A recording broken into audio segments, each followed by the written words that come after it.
we have to talk about the LA Rams quarterback. So first, I'm going to start. We all know the situation. Unless you guys have been living under a rock, you guys know that quarterback John Wolford is getting the start this Sunday against the Arizona Cardinals. First career start. And not only is it his first career start, but this is basically a playoff game for the LA Rams. The Rams need to win this game. We won't know if the Packers are doing their job.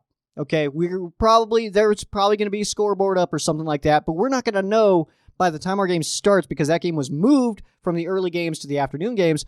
We would have known if the Packers won and if we needed to win or not. That's not going to be the case anymore. Both games are happening at the same time, so the Rams do need to win this game. It is basically a playoff game. If the Rams don't win this game, we can't just rely on the Packers to beat the Bears. We'll get into the scenarios and everything later on, but we can't just rely on the Packers to beat the Bears if we want the LA Rams to be in the playoffs. So if the LA Rams really want to do this thing, we got to win the game. All right, got to win the game. We've needed to just win one game for the last couple of weeks and haven't been able to get that done. So, you know what? John Wolford, some of you guys might know that name. We'll talk about his history.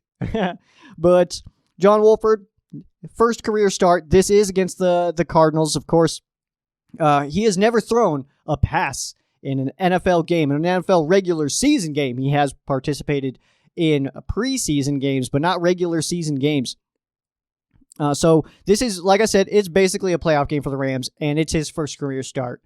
That's a lot of pressure to put on the Wolf over here, John Wolford, but I think I feel pretty good. All right, so this is Jared Goff's first time missing a game in his entire career due to injury. So, hey, congrats on Jared Goff. And not only is it his first game missing for injury, but he probably shouldn't have finished the game last week, but he's like a total badass and just popped his thumb and just kept playing, which I think he's tough. I think we all know that he's tough. I don't think anybody's questioning his toughness. I've seen Rams fans comment, it's like, why are people saying he's not tough? I've not seen anybody say that he's not tough. I think we know he's tough, right? From that first time he got wrecked by Richard Sherman up in Seattle, I think was that his rookie year? Yeah, it was his rookie year, because I remember we got the white horns with the gray mask at the time. Don't ask me why I remember that detail of that, but he got wrecked by Richard Sherman, and it was kind of one of those of like, okay, we got ourselves a player. And then he ran in a touchdown against the Falcons. I want to say it was the next year. Maybe it was no, I don't actually know. So, but he had a touchdown against the Falcons as he gets into the end zone, gets wrecked as well, just hops right up, and he's, it's either way. It's his first game missing due to injury, and that's super unfortunate timing, but hey, what are you going to do about it? I've been told, though, based on some of my comments, just about John Wolford not having played in the NFL yet in a regular season game, is I've been told, hey, stop sleeping on Wolford. Stop sleeping on Wolford. I don't think I am, okay? I like John Wolford. I liked him as an Arizona hotshot, all right? I when we signed him, it was like, hey, not a bad backup pick, not a bad pickup for a backup quarterback. I like it. But my question back, because why am I sleeping on John Wolford? Why are you guys so awake on John Wolford? Dude has never thrown an NFL pass. I'm not trying to down the guy, but why is everybody just like, yep, this is going to be great? No question. This is perfect. I guess I don't understand that aspect of it. I've got high hopes, and I believe in John Wolford, especially after seeing what the other players and coaches have been saying about this guy all week. Now I feel even better. We got people coming out here like, dude's a playmaker. Sean McVay's like if you guys don't like him, then there's something wrong with you, kind of thing. So because of some of the comments that coaches and players have made, I feel even better. But also, why are you guys so awake on Wolford? And why are you guys so just confident this is 100% the next big thing? And I've even seen the whole, this is the next Kurt Warner story. Rein it in, guys. Can we stop putting so much pressure on everybody that comes in? It's not every left tackle is the next Orlando Pace. Not every quarterback is the next Kurt Warner, all right? We just need to rein that in. Maybe he's just the first John Wolford, all right? He's the Wolf. Ow! All right, he is the Wolf. Let's do this thing. All right, so in college, he played at Wake Forest. Almost 60% completion percentage.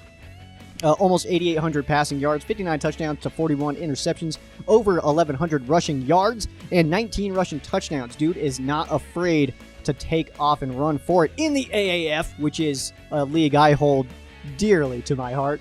Go Fleet. Come on, Fleet. That was my team. 63.4% completion percentage in the AAF. 1,616 passing yards, 14 touchdowns to 7 interceptions. That 14 touchdowns led the AAF before it crumbled before our eyes. 160 rushing yards and 1 rushing touchdown for John Wolford. You guys are seeing some of these highlights on your screen right now. John Wolford, man, in the AAF as the Hot Shots, he was killing it out there. Hot Shots were easily the best team in the AAF, probably would have taken it if they would have finished a single season. But Wolford, he plays with a lot of confidence, all right? That's the one thing that you can even go back and see his college stuff. He plays with so much confidence, and he is mobile enough to buy plenty of time. And he makes guys miss in the backfield, which is an amazing talent, something that we don't necessarily see from Goff. But he also keeps his eyes downfield, so he can buy that time, and he keeps his eyes downfield, and he makes the throws. You know what I mean? So he's not only shaking people, but then he sees somebody and darts it to him, man. So I mean, this guy, I would say the only downside of John Wolford is sometimes when somebody's like coming open, I think he gets a little excited, and sometimes he'll sail one or throw it up the feet. But it's not that often, and to be a knock on John Wolford. I almost had to like find something. Maybe he's a little small. Maybe he takes a lot of risks. Maybe he takes some big hits sometimes. It's difficult though to find issues with John Wolford. I think he's a good player. Good player. I know that the Rams did pick up another quarterback. We'll talk about that later. But I like Wolford, and I'm not terrified about this game. I'm just a little iffy, I guess, because I think where I'm at is I think he's got all the talent to get this done.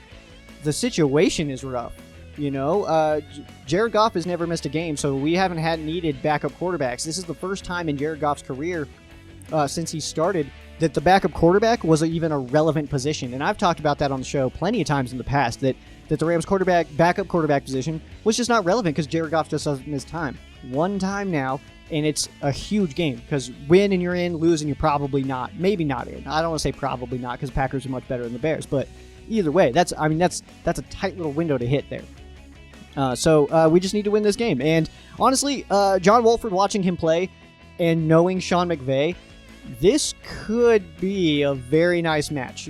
John Wolford he might fit the offensive scheme of the Rams under Sean McVay really, really well. He might fall flat. He might fall completely on his face and do a terrible job.